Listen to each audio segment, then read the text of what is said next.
You have so much crowd control from the side of BLG. We need to see them play early in this game. Whereas for Invictus Gaming, I mean, you have point-and-click stuns, right, with this Pantheon. At any time, you can just find CC. You can layer that with the Leona ult as well. Maybe another jungle camp before he's going to be near this. And that'll just mean that BLG, they're going to use this priority. They said this bottom lane is now away. That's the first dragon of the game and potentially a dive as the Shy has to use the ultimate. The Equalizer tearing down this minion wave and preventing the dive. Coming on through. We'll have to save some of our comments and reservations right now.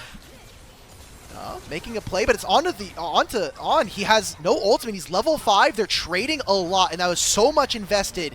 Fate's Call is going to pull him out of the curtain call, and there's a fight around these grubs. Oh. 2 grubs already going over to BLG. Rookie has now used the command Shockwave to try to stop the rest of BLG from walking on through. This is a messy fight. There are skill shots flying everywhere. Nobody goes down, and BLG will get a majority of the grubs here. A double shockwave from Rookie isn't able to amount to anything, and the only real summoner spells expended here are Mako's Flash. Slowly here, Alk. Just a couple of advantages that BLG are picking up. They get another kill. Oh, and there it is. It's going to be first blood going over to Elk and on. Mental advantages. Yeah, they're playing very heavily for these neutrals, and Bin now's the one under fire. Mako, JJ, a lot of point and click. Okay, teleport is invested. It's Knight going to be there first. Public execution to dodge out on the solar flare. Mako potentially going down next. It's the flash from Knight. It's the winds of war that blow away IG and bring themselves to another kill for Bilibili. Yeah, and IG just getting a little too big for their britches here. As soon as they see that TP come through, they have to disengage, but they're caught in 2 minds. And they're going to go again. TP just to the top side now by Bin. Hey, they said, look, if Knight's gonna stay here, then hell, we'll just take a second one if we want to. The first dive may have not worked, but now the dragon spawns. You know that Bin has teleported away. H1? He just keep his verdict in nothing. Oh no, well that's an important ultimate. That is also the teleport coming in from the Shy. The ultimate, the Grand Starfall, flies forward on, hits nothing with the Pot Blossom. Elk is roasted alive. The curtain call is coming on through. Can BLG fight outside of this dragon pit? They'll finally be able to grab themselves the feats of warfare. Nobody's got smite. Nobody's got smite. JJ's gonna just straight up take the dragon, and BLG are gonna fight their way out. Finally, after this objective has fallen, it is multiple kills. It is as sloppy as possible, but this is exactly what we expect from BLG versus IG. I don't even know what happened in that team fight. Alk, there was just a lot of pretty colours, and now On's just killed himself to walk up to Root Gala. Bin flashes forward. And this is the craziness of the LPL. In game number 1 of our best of 5, I think IG... Okay, cool. Yomu's Q flash from Elk takes down Gala. He's annoyed that he got killed off the rip with no contributions in that final fight as well. Okay, we're coming back to live. Patron's going to send this engage, snap him into the wall. Keeper's verdict lands this time.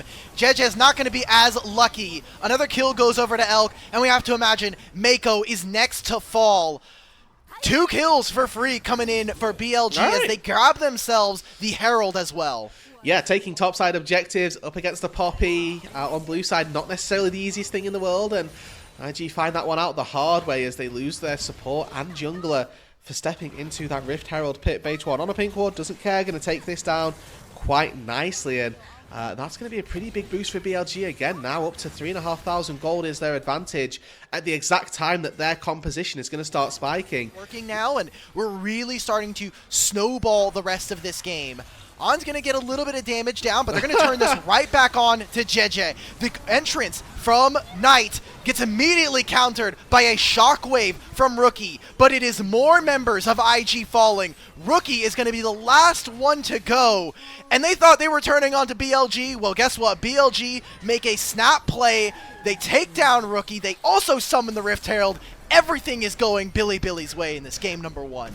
And that's the exact fight that BLG needed. It was handed to them. Really good. They're a team that's supposed to take this a little slower, play the side lanes a little bit better than your opponents, and that has just not been the case here. Feels like they are getting sucked in to try to find fights versus their opponents, and BLG are saying, sure, man, give us the freebies. We will take those. Yeah. You're walking straight into us. It's right, look to commit to that engage with the Pantheon, with the Leona as well. But it's about doing that legwork to begin with. It's about finding those harpoons that can break Edge of Night. It's about finding the Solar Flare that can force a cleanse from Elk before an objective really starts. Be up and available in 3 minutes time. IG need to get creative, and they need to be able to stabilize this game. Ooh. Mako just dodging out, finally gets caught by a public execution, but you may have walked a little too far onto your red side jungle. Full snap engage comes out, 2 picks easily going over to BLG. And that's not just now complete control over the bot side, that's Atakan as well that's going to be picked up single-handedly. He's moving up to this top side where Rookie, even with phase rush, is going to be in trouble. Bye-bye.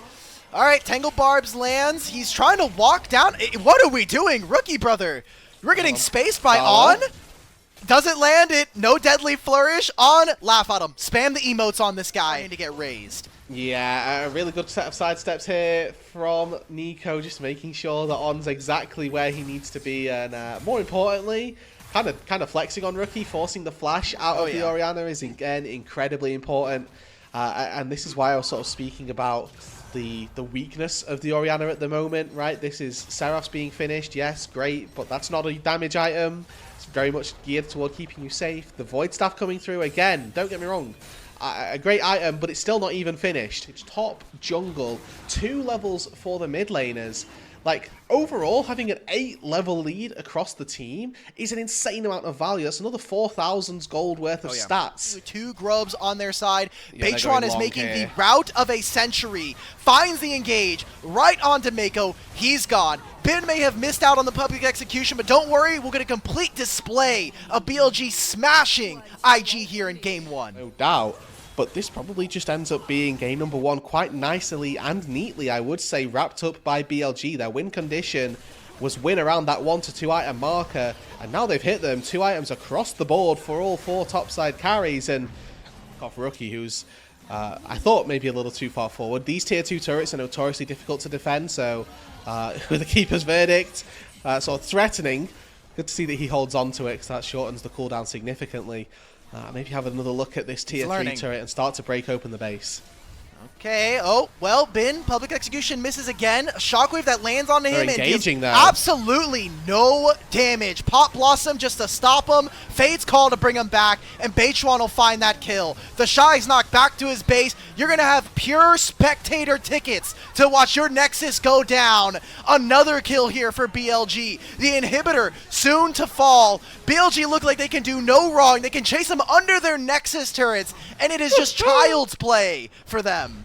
Yeah, I mean, that kind of speaks to how far ahead they are. The fact that Knight is flashing in under double Nexus turrets and still doesn't go down. That's probably going to be game 1 here, Rookie and the Shy, with a last-ditch effort. And BLG, we had questions if this was going to be as close as it looked during the regular season. They're going to take a single Nexus turret. They're going to play time. It gives IG a much better chance at fighting on this Soul, whereas JJ, who's just been caught again, just going to give them another fight. Everybody's fighting. We got to fight on 2 fronts. But hey, you can try to split apart all of these games. Every single one of these fights, they will finally get this shutdown onto the Mbessa. But the rest of BLG will rout them. On gets the Pop Blossom. It is a triple kill coming in through for Elk and this Lethality Callista. Beitron says thank you. Next, let's go on to game number 2. BLG 25-6. Absolutely dominate Invictus Gaming. And you were right here, Alk. There is no soul spawning. There is no soul being picked up. BLG don't even need the Baron this time round. They're just going to spot IG, who are walking around in their jungle, who, to be honest, are probably also saying, all right, thank you, next. Let's get into game number 2 and maybe put on a bit of a better performance. All right, well, look, it's a short keeper's verdict. It's going to be one where you get to see the back of your base. The rest of BLG, maybe KDA padding here. They'll get a couple more kills to end this one off. But Bilibili, they strike first, and they strike hot here in game number 1. These were some of the best highlights from today's matchup. Which moment was your favorite? Let me know in the comment section below. This is OP, and I'll see you tomorrow. Take care.